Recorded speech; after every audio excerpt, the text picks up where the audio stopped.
today we have the pleasure to sit down and talk with former athlete, entrepreneur, and mental health advocate, Darren Anderson. Thanks for joining us on the podcast today, Darren. Absolutely. Morning, Zach. Hope all is well. If all's going well here, hope all's going well on your end there. Yeah, it's been a busy summer.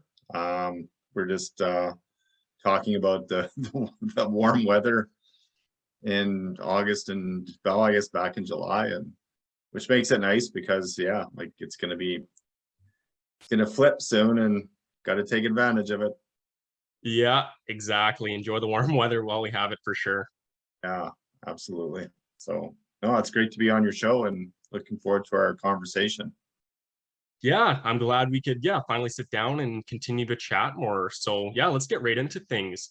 So Absolutely. tell us a bit about your experience, in the sports world, growing up, in the sports you competed in, and kind of your experience with the student athlete lifestyle. Yeah, so myself growing up, I was predominantly I played a lot of sports. I was into golf and hockey and football and with the influence of my father, who actually played in the NHL with Detroit. He's over his shoulder. Besides my buddy Stevie Y from Detroit. So it was interesting growing up with a dad who played in the NHL. Like, as a kid, I never really knew the extent of it.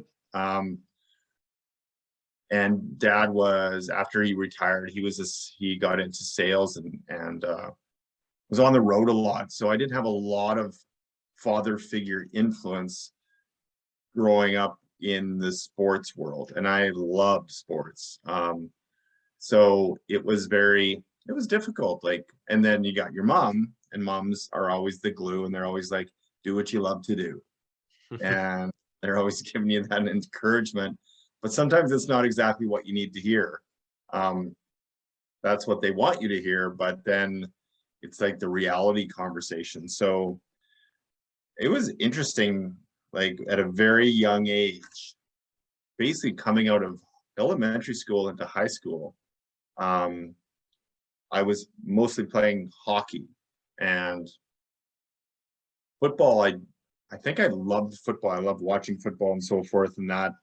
And I didn't realize, and I wanted to play defense. I always wanted to be the linebacker or whatever. And in grade 8, I was actually a pretty big kid. I was 6 feet going into high school. So playing hockey, and then the conversation starting happening with the coaching staff is like, well, you can only do one, especially at a higher level. And so I was pulled into the football ranks in high school and actually flipped it to they wanted me to be a quarterback. And because they saw me throwing one day, and so grade 9, 10, 11, 12 was all devoted to football. So I changed gears. I quit playing, and I played 1 year midget AAA, and which I had a really good year, and I made the decision to play football. Well, that didn't go over very well in our family because dad, being the hockey player, and I'll never forget the conversation, Zach, he said, hockey players from Saskatchewan go to the NHL. Football players from Saskatchewan don't go to the NFL. More so back then. Now you see a lot of great Canadian athletes playing basketball, golf, tennis. We have such a wonderful development program now compared to whatever we had before. But you got to remember, I'm 14 years old. I'm like, it's decision time at a very early age, so I chose the football route, which at that time was the right decision for me. I loved football. I liked hockey, but then, as we both know, the politics was already really integrated into hockey, and I'm like, we're high school football plus politics. Everyone kind of makes the team. You have that unified school group. So I played senior football my grade 10 year, and I started as quarterback, and I had a very, very good grade 10 year and was already being contacted by some colleges. And so going into my grade 11 year, had a better year than grade 10, and then was looking at some scholarship offers, more specifically in the States. And grade 12, I got injured, and it was my throwing shoulder. So it was very tough. I finished the year, had a good year. We actually made it to the city finals and so forth. But then now what? And when I say that, once the high school season ended, kind of reality kicked in a hurry. I realized that my football career was done, or potentially done, based on this serious injury, which I had then a decision to make. Was I going to get surgery or try and rehab it organically, which was the better path to get it back to that optimal level? For surgery, would get it done, but would I be at the same position throwing wise that I was prior?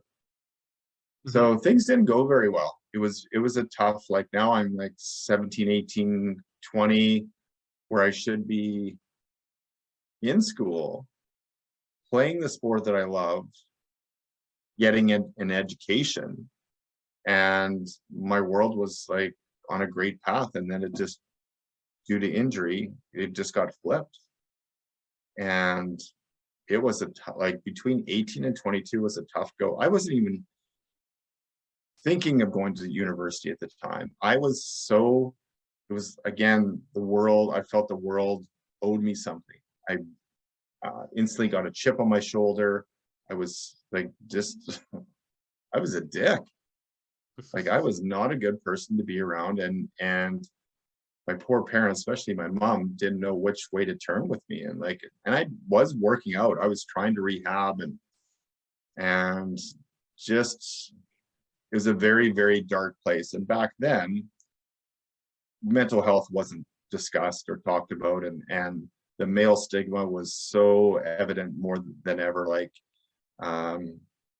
even though my dad never said it, it was like, kind of like, I told you so. So yeah, I got odd jobs. I actually taught skiing at the Blackstrap Ski Hill in the winter. I started working at the Golf and Country Club, but I still had no path.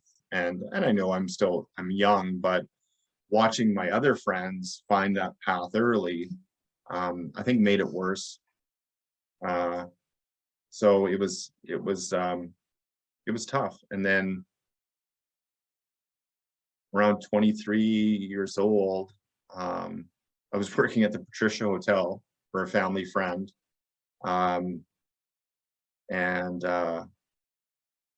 the turning point for me was the conversation he had with me, because he was kind of like an older brother, mentor figure to me. And we sat down for about a 3-hour conversation, and he just kind of laid it out and said the exact same thing. It's like, you need to step out of this. The world doesn't owe you anything. It's unfortunate what happened to you. You made a decision. It didn't go your way, but you can't keep going down this path in your life, because it's not going to be a good path. The end result is not going to be good for you. So we need to step back, and you need to figure things out on what now. Let's take that alternate route. What do you want to do, and what does your path look like from now to 30? Let's set a timeline, let's set a game plan. But it was a tough conversation, but it was a conversation that I can ultimately say to you that I wouldn't be here today where I am without that conversation. So, and that conversation was that I went and down the golf path and got my CPGA accreditation. I knew after that apprenticeship that I should go back to school and start taking night classes at university, which again, the Sedonics at the Pat were so accommodating, so I could do both. So I worked hard then, like the path, like I was getting my golf pro ticket, I was getting my business degree, and I was working at a place that I learned a lot about business, because it's a hotel, it's a beverage room, soon to be off sale. You did a lot of sponsorships. You work directly with Husky Athletics, and you're always looking at budgeting and inventory control and promotions and marketing and so forth. So what was very dark a few years prior almost turned into this huge opportunity for me. And I just kept down that path. And again, you have hiccups down the road, but everything, and I hate saying this, but everything does happen for a reason. It's what you do when those fork in the road appear in front of you. It's the decisions, and life is full of choices, and you're not going to always make the right choices. And looking back, was choosing football over hockey the right choice? I don't know. At that time for me, it was, because I loved football. I was probably better at hockey, but I chose football. Now, of course, in my mind, I thought, like, you see, especially in those movies where you can go back in time and Yeah, like the saying, hindsight's always 20/20. Yeah, like have a glimpse. I would have, yeah, of course. And I think a lot of people would resonate with them. What I'm saying is that fork in the road. Wow, what happens if I chose right versus left? But again, no regrets. I think during that period of from 17 to 22, I think I besides the chip on my shoulder, I thought that I had regrets. But again, so move forward, and yeah, I think everything worked out quite well. Like I said, now more recently, the last, I guess, 5, well, I'd even say 7 years of my life, I've always had my marketing management company since the 90s. Worked on some great projects with Whitecap with their golf course and their sports center, working in the mining sector, a lot of First Nations work, hospitality, golf. It was fantastic. And then I switched gears into the digital world and started building out an agency, which now we have video production, apparel promotional, digital marketing, website development, and great people working alongside me. But during that course of when I made that decision back in 2013, had some tragedy in our lives, and we lost my dad in 2015. He was battling Alzheimer's, and that is not a good disease. That is a tough one, because they're gone, but they're not gone. Like, their mind is gone, but they're still alive. And well, yeah, I wish that on no family to have to deal with that. We lost Dad after that battle. And my older brother, Mark, who was in the promotional and apparel industry, that really affected him. And Dad were really close. Like, they hunted and fished together, and they were a lot closer than Dad and myself were. And immediately I saw the spiraling effect. A couple of years before, Mark got divorced, but this with Dad really started setting him spiraling. But again, kind of out of sight, out of mind, as everyone has their own life, and you're trying to move forward. But it really caught up to him. It started affecting his business and his lifestyle, and he got into some major debt.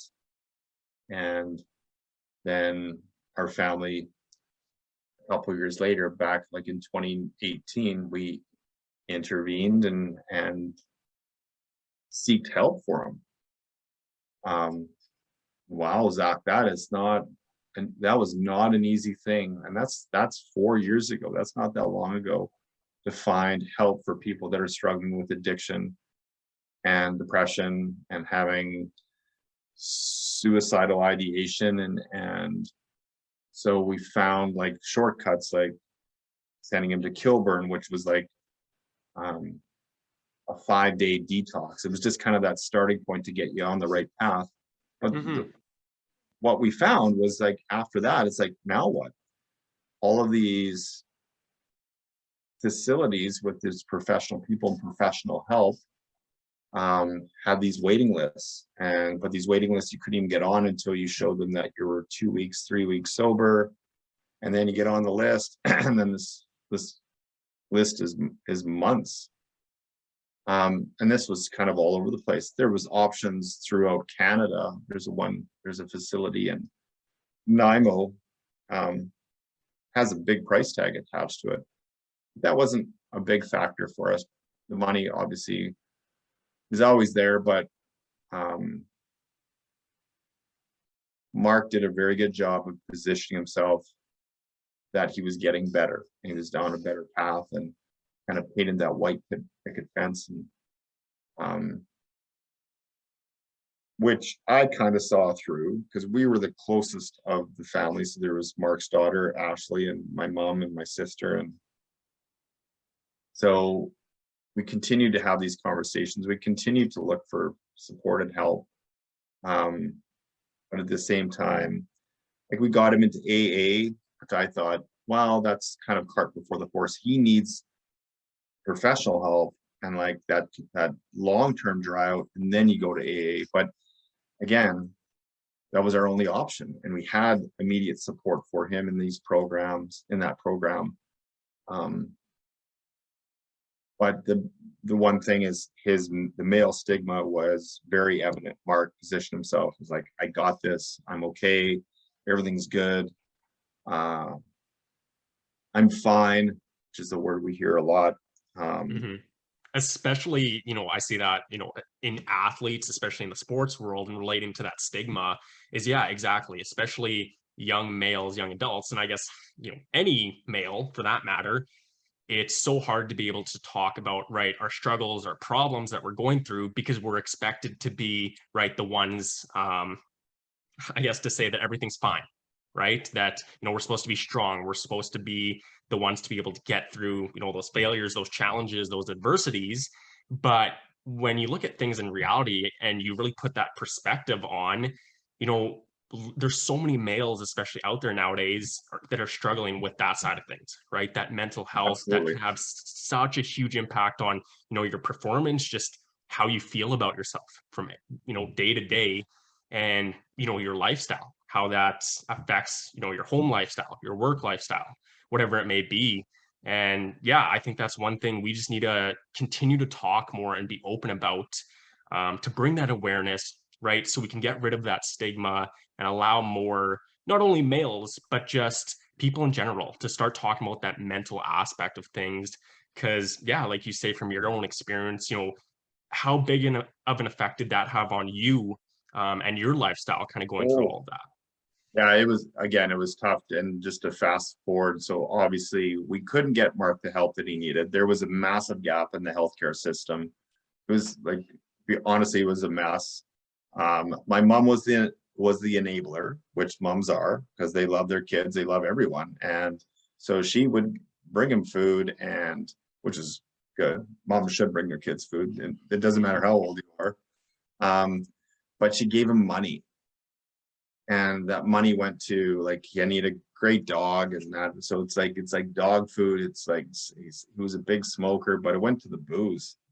And when we went in there, Zak, I've never seen anything like that. Like, because again, he never really, those couple years after Dad, he never wanted us in his house. There was bottles upon bottles, and he put them in the old satchels for the dog food, which we thought was dog food. Then I went in the garage, like, it was my first thought. I'm like, how is this guy alive? But he functioned like, well, so we thought. Then we got into his banking, and like I said, I said, oh my God, this is like $100,000 plus in debt, credit card debt, and business suffering. And so it started to wear on my relationship with him, because I became the bad cop. And I used words like, you need to snap out of this. You need to get your head out of your ass. And it's like, I'm looking back, I'm like, oof, those are such bad words. But those were the conversations men had. And again, this is only 4 years ago. And then again, but he spun things and he went on social media, and I'm 2 months, 3 months, 4 months sober. And that was just a facade. Next thing you know, late November, mom's over to the house, bringing him food, middle of the afternoon. It was kind of a rough weekend. So this is on the Sunday. And then she said, he's not answering the door. TV's on, dogs barking, trucks outside. And I called the police. I just knew that something was wrong. And the police were so good about this. They came with a social worker that sat with my mom. At any rate, we went into the house, calmed the dog down. He came out, played with me, and there was Mark. He took his own life. He couldn't see the light at the end of the tunnel. And again, the one thing that I remember in that moment was the male stigma. Is like, I must be the glue for my family. I now have to go and tell my mom, who's waiting out front, that her other son's not coming out. I have to call my niece, and I have to call my sister. So I went became just a rock. Like I had no emotion but that's the way I was taught growing up. So I had to be that figure because I was the male. And so we went through the process and grieving and that, and it was just a horrible day, especially like I was just from my mom, like moms, like parents should never have to bury their kids, no matter how old they are. So then I just went through my own grieving, and I kept thinking about how broken the system is. I'm like, we couldn't put this guy in front of anyone. And it was a tragedy. And then I started doing my research, and I created this initiative called Love My Mind. And it was just like we were just talking about, Zak. It was like, there needs to be more conversation, especially with men. We need to become vulnerable, like throw this bullshit aside that I have to be this, and I have to be this, and I have to be this. That's the problem that allows these men, strong men, successful men, to start spiraling because of the pressures and to be that guy. And so I just started having conversations. I had conversations with my buddies on the police force, the fire department, and I knew that I had the opportunity to be a voice, and I took it, and I aligned myself with a lot of great people.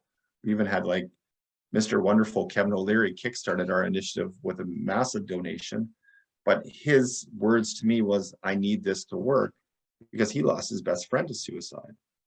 So I didn't know really what it was going to be. And again, the male in me said, I'm going to save the world all by myself. I don't need anyone. I'm going to have talks. I'm going to be a counselor. I'm going to be this. And finally, my better half, who I just met, Krista, she came into my life right after Mark. And it was almost like, again, fate, because we were both going through shit in our life. And it was almost like, it was definitely like we were supposed to connect and meet. And she was amazing through this. She goes, you're not supposed to save the world. You're not going to save the world because you're not a counselor. You're not even close to a counselor. You're a connector. You're a business builder. So we're going to use that. And you're going to start bringing in key people around you. And you're going to build this community of awesomeness. So I went and started talking with my counselor friends and making these connections, bringing in corporate partners. And then we had a big voice, is that I would still tell the Love My Mind story like I'm telling today. But I would bring in these amazing people, the boots on the ground, the counselors that had their story are now professional, like psychotherapists and wellness counselors, addiction counselors. And we started having conversations online, but before COVID, we were getting in front of students, and it was awesome. Like, word was getting out, and it was so good to see. Then COVID hit, and the world went spiraling. And the first thought, Zach, I thought, oh, fuck, this is not going to go well. Nope. Business owners are going to panic. People are going to get let go of their jobs. Like, it was like, and I still remember that first week, kind of that announcement around that St. Patty's Day 2019 or 2020. And it just like the world froze because no one knew what to do. And no one knew what was going to, like, they don't know what to do. It's like, what's the future going to hold? This is shit we see on TV. And now it's like, what? A pandemic? There's a virus? There's a monkey? And this monkey's biting people? That from that show, I forget if it was Dustin Hoffman. Anyway, it was a good show. And this one was, I guess, just a bat, though, instead of the monkey. And so now I got my marketing business with multiple great clients. I have this foundation that I'm building on the mental health side. And immediately it kicked in together and they got integrated. And I said to my team, directors and Krista and that, and we're still in a very early stage, but we had some funds. And I said, if we don't do anything else, this will be the biggest thing that we'll do for this situation at hand. And what we did is we created a wellness giveaway. Every week, we're going to do it for 8 weeks. And it was for people to nominate people that were going through horrible times, whether it was like mental health side, the wellness, like just the health side, physical health, losing their jobs, whatever the situation. And we would give them, we bought gift cards and anything to do with wellness that would make your day a better day. And so we had packages that were like $1,000, $1,500. But it was crazy to see some of the businesses that came in and donated as well, like, and just made this fantastic. This thing lasted not 8 weeks, but 4 months. Wow. That's awesome. It was so cool. But then that's what grew our Love My Mind brand. And now going on year 4, we have amazing partnerships. We got a Love My Mind chapter in Alberta and soon to be in Manitoba. And here I am now in the mental health space. But here I am also in a space with a new family. And me and Krista has 3 kids. And we moved into our own home last October, so almost a year ago. And now I go from the marketing single, and not that I was like out and about in that, but I had a very great and simple life in my own house, which I owned. I had but now I'm making the decision to go and build a family, create a family. And in that situation, and it's been great. In that situation, though, Krista has 2 boys, both very good hockey players, and they're right at that level, one going into Bantam now, one probably, hopefully, playing his first year of WHL. And so I've been in their life now 3 years, and still able, not like being that hockey dad, even though I am, but I still have the ability to look at the things out from the outside in, look at what my dad went through with his hockey career, and then my decisions. And I really watched, and it made sense because my marketing mind's going, my mental health mind is going, and now my father figure mentor mind is going. And all I can say is, wow, how much it's changed, how much things have changed for our youth today, and more so our youth today that have this gift or this opportunity to play a sport that they love and go to not just the next level, but levels above the next level. But it was everything that was integrated into that scenario. And honestly, it starts with the parents. It is. So from your experience, growing up Yeah. and just all the things you've kind of realized and, the hindsight of things, what advice would you give now to, I guess, your sons now going through kind of that student athlete lifestyle, trying to navigate all those, changes that are kind of happening in that lifestyle, but also just, as a parent for other athletes, what would you kind of suggest to them in order to essentially help them, navigate that lifestyle and make things easier for them, especially relating to that mental health side of things? Yeah, and it's basically like they have to be able to have that trust where they're going to be able to have a conversation with you or a coach or and not be judged. Have the feeling that I'm going to be heard, and then the reciprocation is, rather than, oh, everything's going to be okay, it's like, I hear you, and now let's work through this. There's going to be decisions that are going to be made, but first and foremost, based on the training methods that and the financial commitment, is that the pressures to get to that ultimate level can't be as evident as I see they are. And this is on the mental health side. And we've talked about this, and I've talked about it in our podcast, is these student athletes starting from 8 years old to 10 years old to 12, getting into that college recruiting aspect, have so much pressure on them to perform. And then you throw in social media, and you throw in the performance aspect, the parents aspect, and it's almost like, who's making the decisions for these young athletes and why? And now, based on those decisions, these 17-year-old, 20-year-old kids are drowning, but they don't want to admit to the fear, because that fear comes with ridicule and embarrassment and being judged. So do you know what? They keep sinking, and then that light dissipates. And honestly, Zak, in the last year and a half, 2 years, the stories that we don't hear on social, because it was all about COVID, was we were losing student athletes to suicide. These kids just couldn't see that light anymore. And they're like, well, it's probably, no, I can't do this. And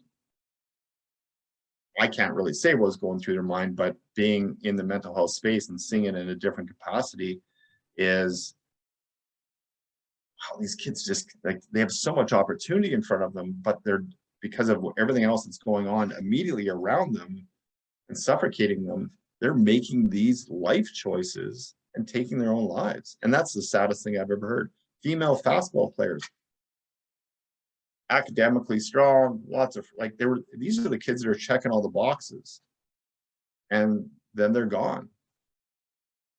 The pressure to perform has to be managed. There needs to be still have those dreams and aspirations, but there needs to be boundaries. There needs to be conversations. These kids just can't be in this revolving door and continually seeking answers on the mental health space and their development space. And again, it's like, you gotta, where's the love of the game gone? Like, have fun.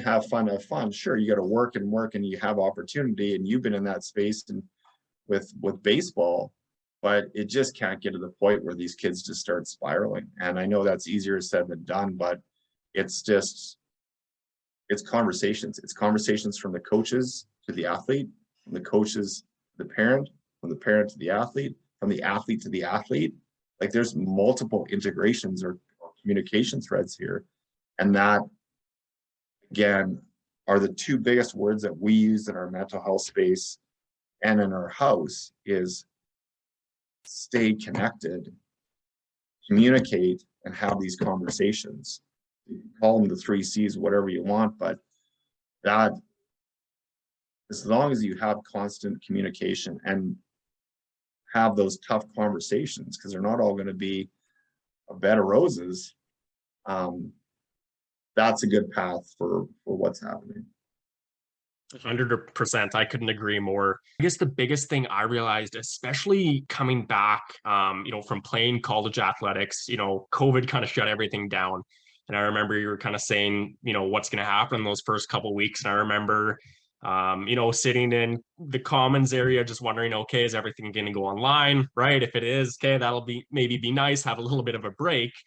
But as time went on, right, as we went into isolation, I started noticing, and I guess talking with my other friends and athletes about how many other people were struggling, especially with that mental health side of things. And it didn't help that we were all isolated alone every single day for how long. And I felt like that had a huge impact on so many people, not just athletes, but everyone in general, especially just about how they felt every day, right? Relating to, like anxiety and depression. I noticed so many of my friends personally, dealt with that, especially during COVID. And now we're still in the process of dealing with a lot of those, difficulties and kind of challenges that everyone went through. But yeah, you know what? I guess the biggest thing, and passion of mine in creating the grind performance and helping athletes with that side of things is going through my own struggles myself, dealing with it be anxiety, depression, whatever it may be. But it was a good buddy of mine who was a Huskies football player, and he was only 22 at the time, and he ended up taking his own life as well because he couldn't deal with the many stresses and challenges that came, and living that student athlete lifestyle myself. I've realized, how difficult it is for so many athletes to, not only reach their highest potential, but to perform and enjoy their performance along that process, right? Because I'm sure, as you know, just how many changes are happening, especially, in that those teenage years or those young adult years. There's so much change and unknown happening. It can be very difficult to navigate, right? Those many challenges, failures that you face. And especially, again, going back to that stigma, it's so tough for young adults, and especially now with the generation where everything is online. I feel like it's so difficult for people to actually be real and talk about their, insecurities or vulnerabilities, because everyone portrays themselves as this perfect figure online, right? And especially with the younger generation, everyone wants to, be the best, get the most likes, whatever it may be online. But in reality, so many of those people are struggling with the mental health side, right? The confidence. Am I actually good enough? So many people care about what other people think about them, and that can have a huge impact, right, on your performance and the limits you set on yourself. So that was kind of, I guess, the COVID year was a huge realization for me, realizing that I wasn't the only one struggling, but that, approximately 1/3 of all student athletes, around the world in all sports were struggling, especially with that mental health side of things. So just, relating or looking back at my own performance and realizing how I could have, performed better or reached that next level in my competition, I look back and a lot of it wasn't relating to the physical aspect of things. Sure, you know what? I was always in the gym. I was putting the reps in, right? Practicing to get better like most athletes. But I look back and the times I was struggling personally were the times where I was dealing with, the confidence, not feeling good about myself, the ability to actually perform and deal with the many, standards, pressures, challenges that come right every day. Because as you grow, I guess just from my own experience, and I'm sure as well, right? There's more pressures and more challenges always happening as you get older, and you got to be able to deal with them, and how to actually handle them. Otherwise, it can be very easy to go down that spiral, right? Go to that negative side compared to, staying on the positive and how can we actually work through things to get the results we want. So yeah, I guess just kind of looking back, on your own experience and in that hindsight, what advice would you give to yourself, um, and kind of the experience you had to be able to perform at your highest potential, and just enjoy what you were kind of doing throughout that process? Yeah. And I think that's the $1 million question really, is that looking back, like, and again, this, you could look at it two ways. I didn't have um, the parent pressure because my mom was so supportive. Well, my dad wasn't really there, and because he was on the road a lot in that, so I didn't feel a lot of pressure. And let's face it, at that early age, whether 14, 16, 19, 20, and we were talking about yesterday with junior golf, these kids have no fear. They pull out driver on every hole. They're hitting these tight draws, and they got a short game. They got everything, but they don't have fear. They don't have course management because they're just bombing it everywhere. But and we were like that. So the confidence was always there, but the confidence can get beat up as well with a bad game. Friends performing better than you is a tough one, and I see that one more now because I think social media heightens it. It's very easy, like you said, to position yourself in a higher light, in a better light than really what's going on. And I feel like with our oldest, that's his struggle, is he does have confidence, but he's also kind of lived in the shadow because he was small. He hasn't really come into his own until the last couple years, and he's worked hard. Like you said, he's put in the gym time, he's put in the skating time and so forth, but now physically he's grown. Mentally, he was always had that capacity, so he is in a really good place. He's covering all the bases, so to speak. But again, it doesn't mean that the pressure isn't there, because let's face it, we're using hockey in this analogy, is that you go through Pee Wee and Bantam and you're kind of with your buddies and things are happening. Guys are getting better. Guys that started off early aren't as good as they were.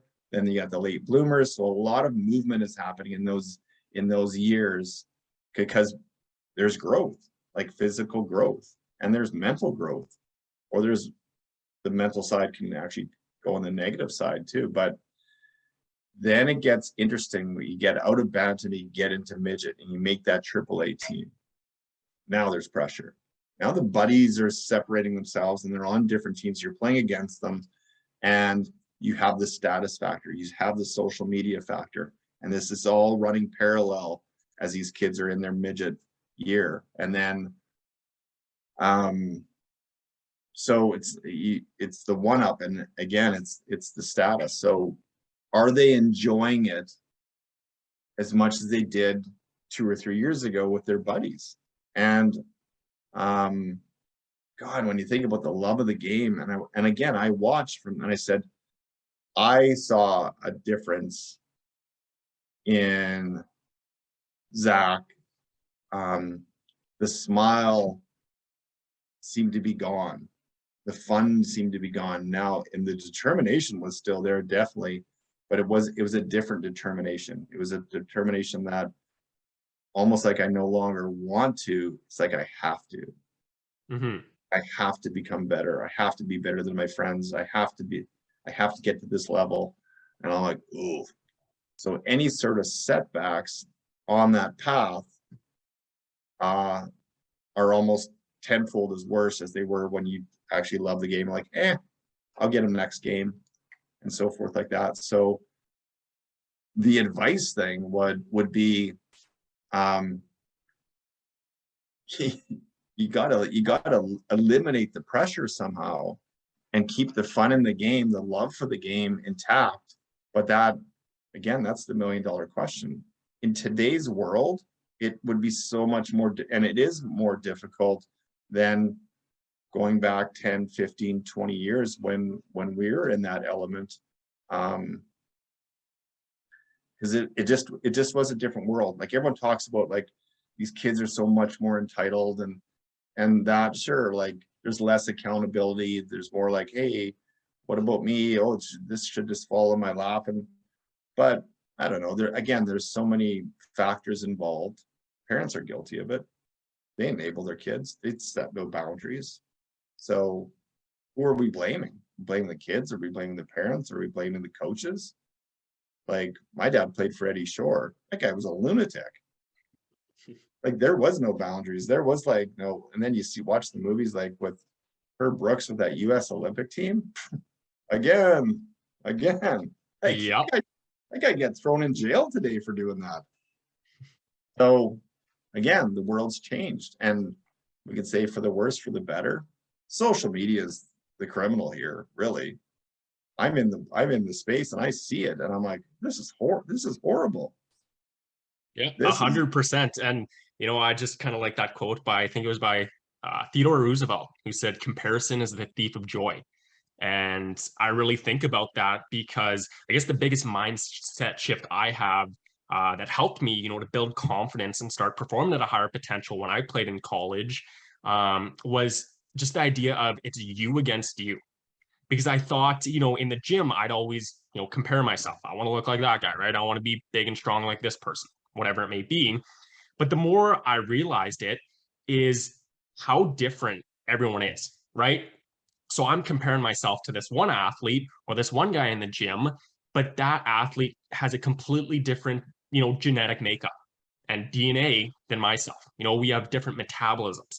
There's so many different factors that influence, your performance and the results you get that it's almost silly to think about it when, you want to compare yourself to something or someone else, because there's so many differences and so many factors that affect the performance that if you try to imitate someone else's, you're going to completely lack, your strengths and your weaknesses and what you can actually control, right, to get the results you want. And that was kind of the biggest shift I found was when I started just focusing on myself and competing against myself.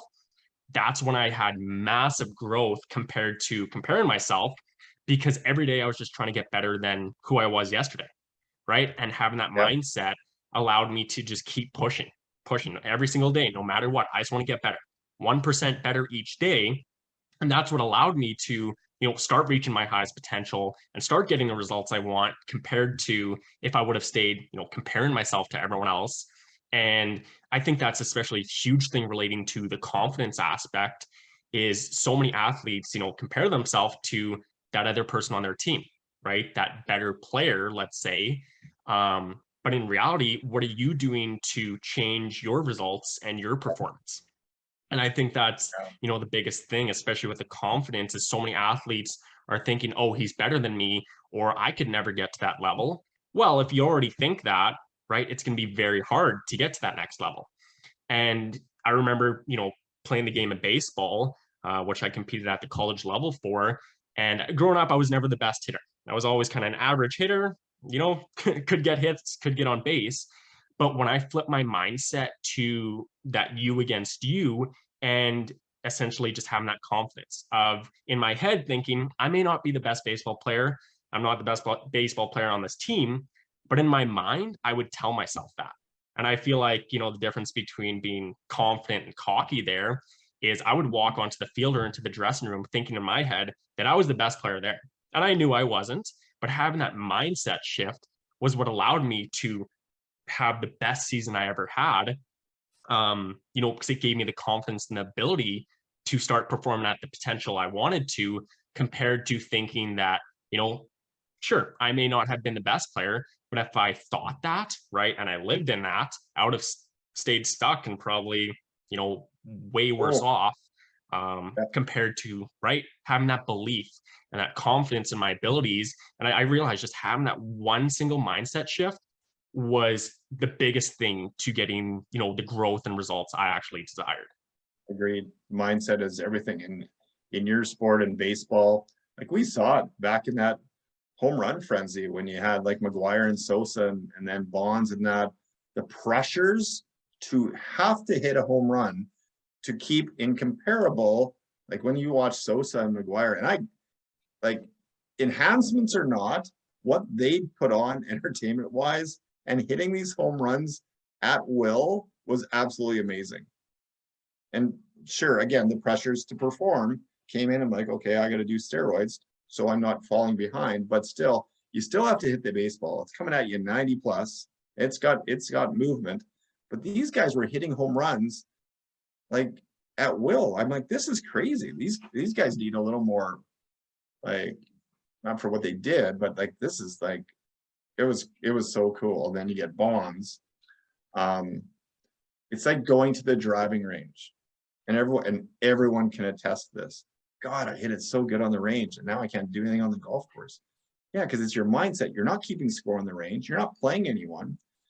It's guys that can take that muscle memory from the golf course, or from the range, go to the first tee, and you're not playing these guys. You're playing the course. The mindset is that, like, I get against guys, and they're like, "What are you at?" I'm like, "I don't know. I'm counting my score." "Oh, you're at like 3 over." I'm like, "You're keeping my score?"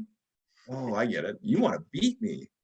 But he's not going to beat me because he's constantly trying to one-up me, and he's got that comparable going where I'm playing the golf course and I'm having fun. And that, again, mindset-wise, is that, who are you going to put on the shootout? Who's your top 3 for the shootout? Who's the guys that can perform when it's needed? And who's the guys that who wants the ball? Who doesn't want the ball? Who wants the puck? Who doesn't want the puck? And again, you're 100%, Zach. It's mindset, and being able to flip that mindset, saying that I will, standing on the first tee, I'm like, I'm going to hit a little buttercut down the left side, back into the middle, and I know I'm going to do it. Well, the chances of me doing it are greater. I'm like, or getting on the first tee and going, "Ooh, what am I going to do with this shot?" Well, good luck. Exactly. For sure, 100%. I don't look at, and then that pitcher that it's got your number, you get up to the plate and like, "Oh, this guy's got me already." Well, yeah, go sit down. You're going to strike out or something. Exactly. I realized, times when I was at the plate and it was just what I was thinking about. If I went up to the plate thinking, okay, this guy's got me, right? Or I'm maybe going to strike out, what would happen? The ball would go right past me and I'd strike out, right? Compared to the times where I would think this ball's not getting past me. Either I walk or I hit, I'm getting on base somehow. And more often than not, what happened, right? It was just that image and that visualization beforehand that made all the difference, right? And, I look at the difference between, say, average athletes compared to elite athletes, and I wonder what separates them, what makes them so different. And there's those keys, like you say, where some athletes walk onto the course, the field, the ice, whatever it may be, and they are able to perform with just utmost confidence and ease. It's like nothing to them, right? It's just another day at the field, another game, right? But those athletes are able to perform at such a high level because they've been doing it for so long, right? In the practices, they're working on that, right? Putting in the preparation to get there. So when there's those challenges, failures, whatever it may be during the game, they know how to handle them, right? It's so much easier than going down that spiral and that loophole, where they can just handle it. Where, I think about some of those elite athletes going into stadiums where you're the opposing team, let's say, in any playoffs, right? The Super Bowl, I don't know. And there's thousands of people booing you. How do you handle that? Right? It's just that pressure and that constant, I guess, right? As the levels you go up, there's more standards, that increase of standards and pressure can dictate your performance so greatly. And knowing how to win. And that's, again, sometimes it's in a team capacity, sometimes it's in an individual capacity. Knowing how to win. Tom Brady, perfect example. Not a good athlete. Tom Brady's not a good athlete. Nope. Can't run. I run better than Tom Brady. Brilliant IQ, like when it comes to the game, like can't take anything. But if you look at Tom's Super Bowls, like the Seattle one, that was like insane. Atlanta, that could go more on, hey, we're going to do Tom a favor and we're going to make stupid play calls and give him the Super Bowl. I think Tom's best Super Bowl was his last one. He actually put on an actual clinic. But there's probably 4 Super Bowls that the Patriots shouldn't have won, but Tom knows how to win. Eli Manning knows how to win. The guy's not a good quarterback, but those Super Bowls, like, yeah, it's Michael Jordan, perfect example. That guy was an absolute, I don't know if you watched like the dance or whatever, like, Yep.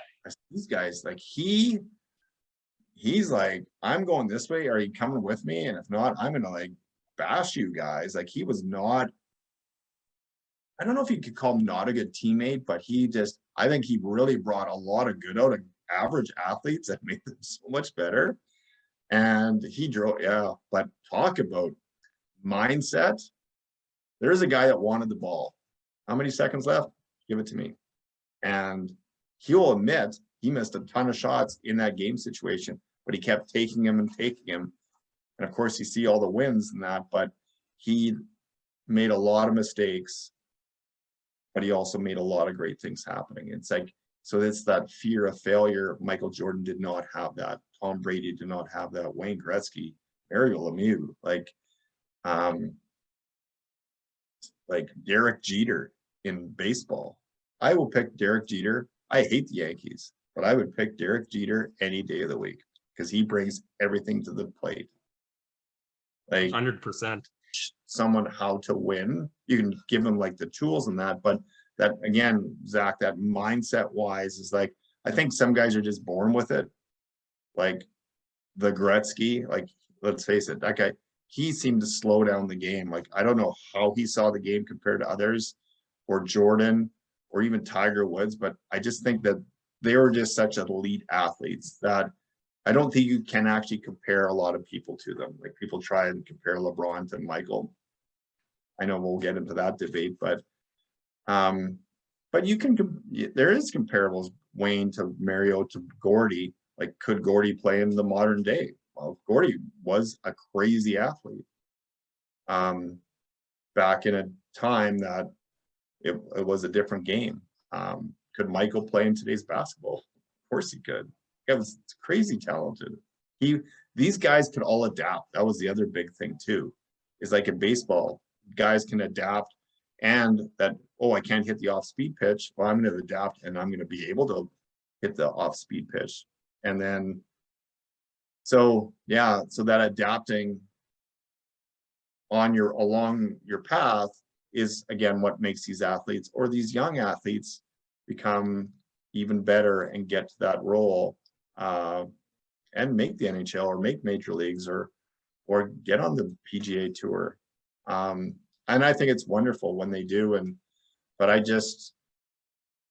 the stuff that happens behind the scenes has just got to, you'd love to say just has to stop.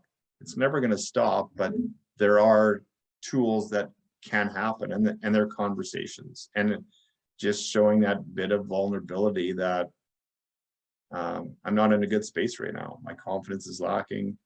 I broke up with my girlfriend. I lost a family member. Like that stuff. There's so many X factors that you have no control over, but then they can directly affect that mindset and your path. And that's, let's face it, Zach, that's just life, like stuff like that. And it's unfortunate when it happens, but it's just life. And we got to deal with it or don't deal with it. And that's, again, but it's your choice when it comes to dealing with it and how you're going to deal with it. 100%. And you're bang on. There's so many X factors and so many outside influences. And how do we keep them at bay? And how do we keep that focus? And how do we keep the conversation thread open? For sure.